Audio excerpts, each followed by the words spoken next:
Hi, I'm Vanessa, and thanks for tuning in to the Community Producers on Shaw TV Red Deer. This show is all about you, the members of the community, where you're able to share your videos. What you see here are videos produced by volunteers just like me. To start things off, we're down here at Discovery Canyon, where we're going to hear from a Red Deer Special Olympian who competed on the world stage in the pool and took that experience with him to Medicine Hat and to the Alberta Summer Games.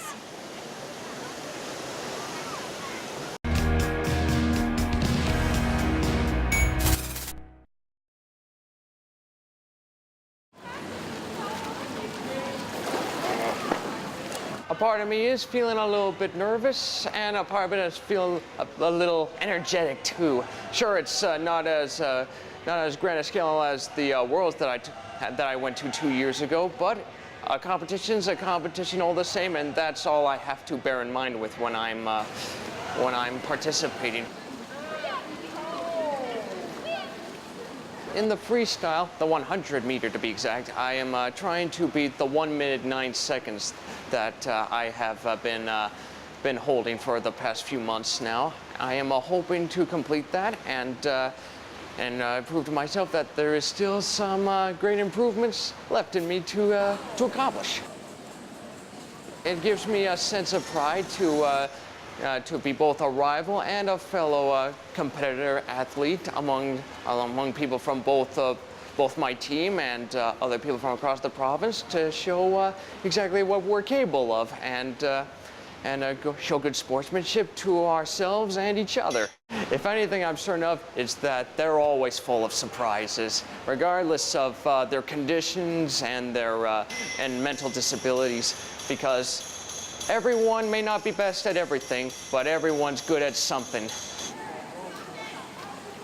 I love the rush of diving into the water, and I love the sensation of going through the water as if it were just a simple track, and the sense of weightlessness that carries you through it. Never, ever lose your convictions or your dedication to whatever sport you are in. On to our next story, and we're keeping it in the sports world. Earlier this spring, lacrosse teams across Western Canada made their way to Blackfalls for a tournament that had an important message behind it.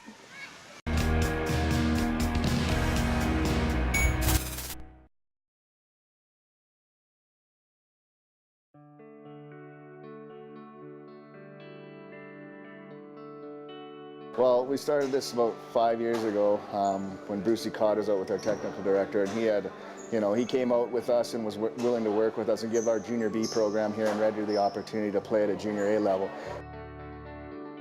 The Campbell Cup, to me, is basically it's a showcase tournament, but it's based on creating awareness for mental health, suicide awareness. Riley Campbell was a boy that I coached briefly. I've watched him. He was a Red Deer kid. I live in Red Deer. It's sad to see or to lose someone that's so special without really having the awareness of a problem that was, that we weren't aware of, and now we want to create awareness within our programs and open up that line of communication. So we're not only promoting physical literacy, but we're also promoting a health literacy, a mental health literacy for our players. Because we're coaching kids from a very transitional time in their lives, from 17 to 21. So when they have such a strong identity and culture within the lacrosse community, that they're progressing into life after Junior A lacrosse effectively with goals set.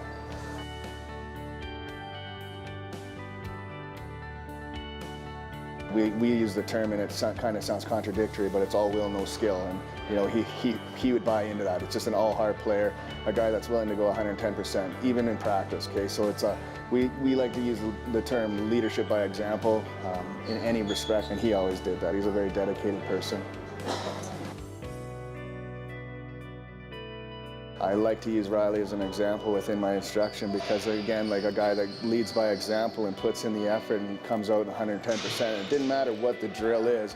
He was going as hard as he could in that drill to get the skill acquisition and set the bar high for his other players. And it was absolutely a wonderful thing to see, because then it took the focus of us having to do it onto the players. Yeah, he was a special person.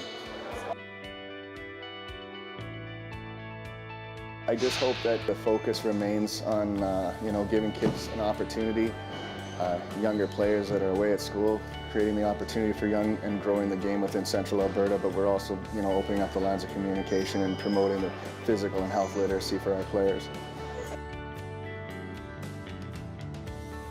I just hope Riley's looking down on us and just knowing that I think he's consistently speaking to us anyway to let us know that this is what he wanted. This is what he wished for.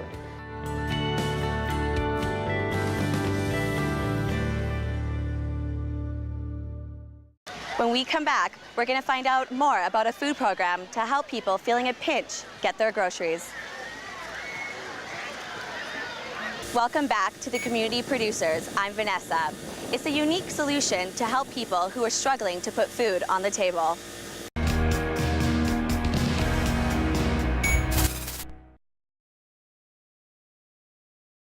Food for Friends is a program that addresses emergency food support in our community via food cards. So we provide access to the grocery store for people struggling to meet their basic grocery requirements within a month. And we also address food equity. So we want to make sure that people are receiving good, nutrient-dense foods as well. As I was finishing up school, that's when a friend contacted me, and she was leaving a domestic relationship, and she had 2 older sons that she wasn't sure where they were going to stay. So I welcomed them into our home because they were friends of my son for quite some time. But unfortunately, at the time, I didn't have the resources to provide the things that they needed. People are referred to Food for Friends from another community organization, such as Family Services of Central Alberta, the Pregnancy Care Centre, Crossroads Church. We then take the individual and look at the need that they have, and if they're accepted into our program, we provide them with a food card that they can take to the grocery store and select their own nutrient-dense foods that a family can build a meal around. So being able to be given cards to go shopping on my own has been excellent, because then I can pick a variety of things that are fresh and make many different meals for my family. And I find that we're very limited in some of the other resources because we simply are not given a choice of what we are given. And that can become problematic because then often food is wasted because maybe the food that I have been given is something that my children don't like or we don't typically eat. I don't know how to cook a meal with it, and so on and so forth. Children can often be very picky with what they want to eat. They may have allergies. You may just need to get certain items, and depending on other resources within the community, you may not get those items that you need. So being able to have the opportunity to get the things that you actually want and need is, I believe, a lot better.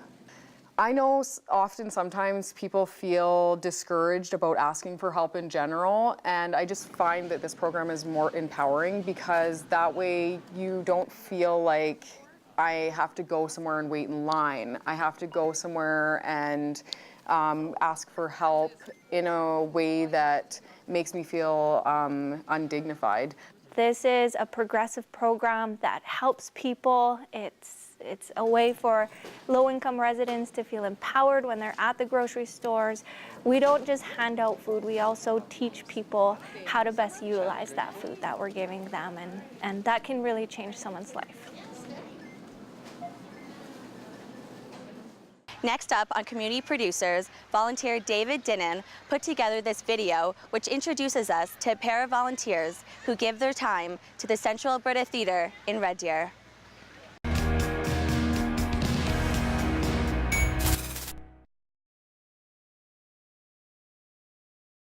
We're volunteering for a rock concert done by the Tea Party. Should be pretty good. We've been volunteering since last September. We got involved because we met Trina at a bingo and it sounded fun and interesting, and here we are. We've got in on some very interesting concerts, some fun children's programs, some educational things with the fire department and the schools. It certainly has been a wide variety of entertainment for us. The highlight for me is been watching the school productions so far. They've been great, and the talent that's in Red Deer shines through when you see these kids perform at such a high level. It's also very, very interesting and fun to watch the people in the audience enjoying themselves at whatever the particular production is. It's good to see their happiness. I think you should jump into it. We procrastinated for actually quite a few years. We went to many, many dinner theaters put on by cats and often saw the volunteers and thought, you know, when we retire, we want to do that. But unfortunately, we waited a few years and we shouldn't have. You need to jump in right away. I'd say give it a try. It's you might surprise yourself. It's just a whole lot of fun, and who knows where it'll take you. Trina's great. We love Trina. She's just a bubble of energy and makes it a whole lot of fun.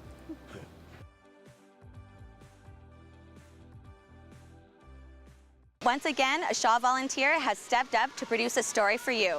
Schools and skateboards don't usually go together, but there's something different happening at the Delburn Centralized School. Derek Mitchison's got the story for you.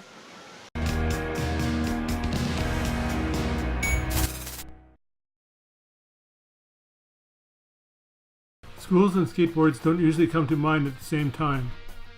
Many schools prohibit skateboarding on school property. Even though golf, tennis, and other recreational activities are taught in phys ed, skateboarding is not. Some schools even go so far as to prohibit skateboards from being brought to school. There's something different happening at this school, and it is challenging schools to think in new ways.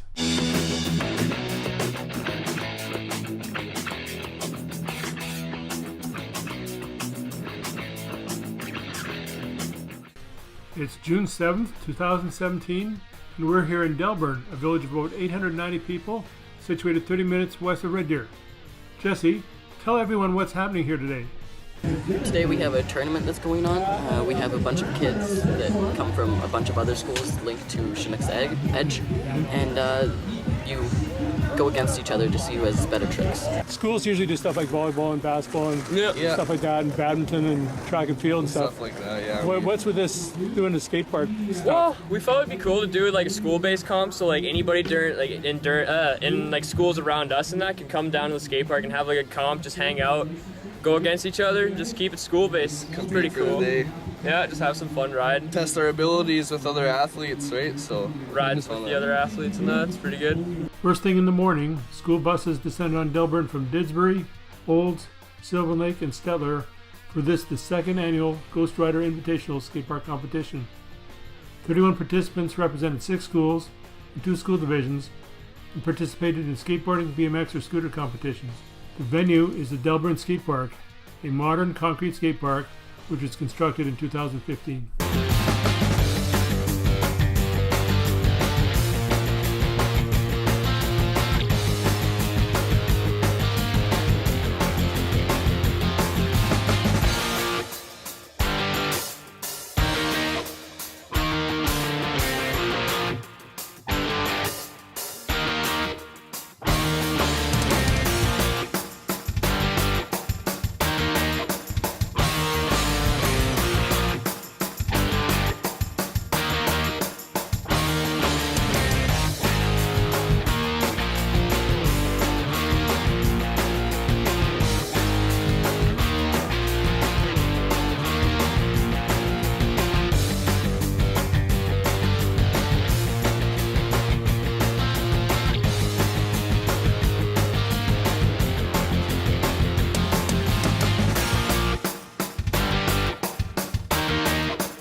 Skate parks have been popping up in towns and cities all over the country in recent years.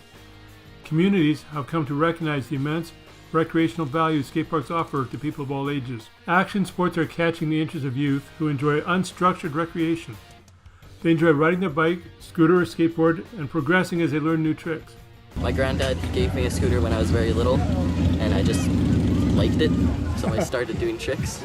For Devin and Josh, It's about the challenge that an obstacle presents. No, I don't know. I just look around and like it's just like some spots we see, it just pulls us towards it. It's just like a lot. I like trying to ride stuff I can't ride, like stuff that doesn't look like it can be ridden. I like riding it, make it riddenable.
Tell us about the Ghost Riders. What are the Ghost Riders?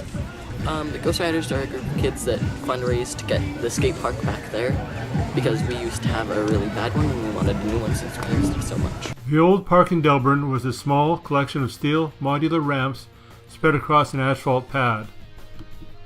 Modular ramps need lots of maintenance to keep them safe and rideable, and they are not nearly as interesting, varied, or challenging to ride as a concrete skate park is. So the Ghost Riders, we originated probably about 2 years ago, maybe 3 years ago, we'd say. I don't know. We wanted to make a group of kids that wanted to build a skate park and ride and as a community and prosper together. I don't know, man. Just we've kind of grew as a brotherhood. Well, it started off as 5 of us in the beginning as the group, and then it probably grew to about 30 now. So that's really good. We got the younger kids involved, the older kids involved, everybody's getting involved with Ghost Riders and that. So we just wanted to continue growing, man. So when we graduate and we're out of here, we want the younger kids to fulfill our spots and kind of follow our footsteps and that. Soon we'll pass over presidents of Ghost Riders to them, and they can learn and feel what it feels like to be president. And have all the responsibilities of what we have, So, cool. Yeah. Where do you see the Ghost Riders going? I mean, you got the park built. What's next? What we want to do is we want to keep raising money and stuff, and maybe eventually put lights or even a shed for even in the fall we can just lock up our stuff we need to clean the park off in the fall time or stuff. I don't know, just stuff like that. We got some cool ideas. We're just gonna keep thinking and kind of go with the flow. Yeah, just go with the flow and figure it out from there. Jesse, Devin, Josh, and the other Ghost Riders are justifiably proud of what they have accomplished. They wanted a skate park and they helped make it happen. They helped to design their park and helped pay for it with their efforts. They earn tremendous respect and support from their community in the process. They are proof that our youth can do amazing things when given a chance. Kudos to Delburn for modeling how to help youth be leaders and be involved in their community. First, the Futures Committee, then the Village Council got behind the skate park project. Later on, local residents and businesses stepped up to help pay for it. The whole community is part of this success story.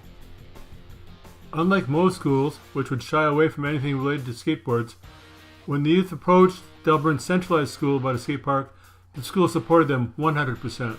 The Ghost Riders are formed as a formal school group with regular meetings and executive positions.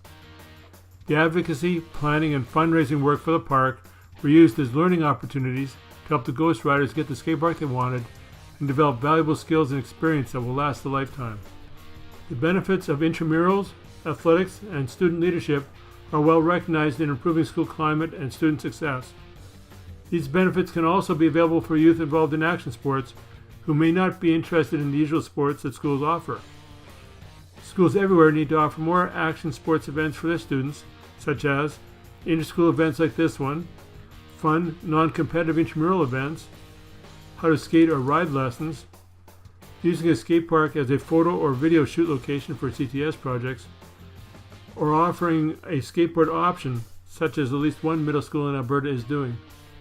You guys have really left a legacy. You know, not many grade 12s can say that they've left a legacy in their community that lives on. Yeah, that's what, this will stay around forever. And, you know, this is one thing I'll always remember, just being a teenager and like just helping out the kids. It's awesome. We help with it. So. It's a great feeling. It's really cool. Such a great feeling.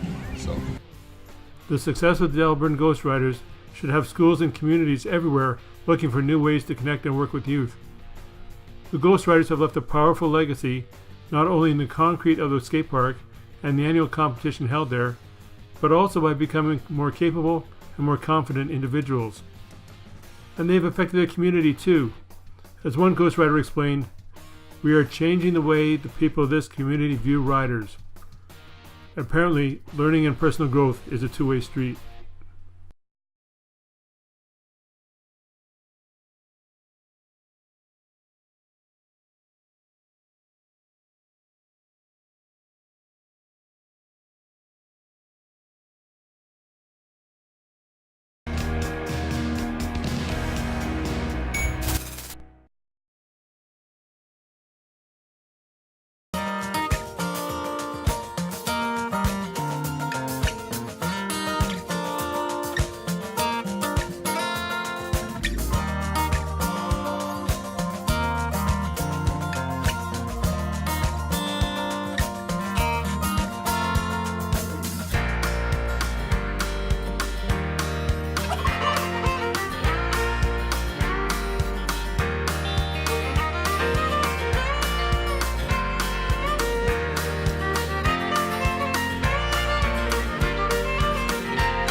That does it for this edition of the Community Producers.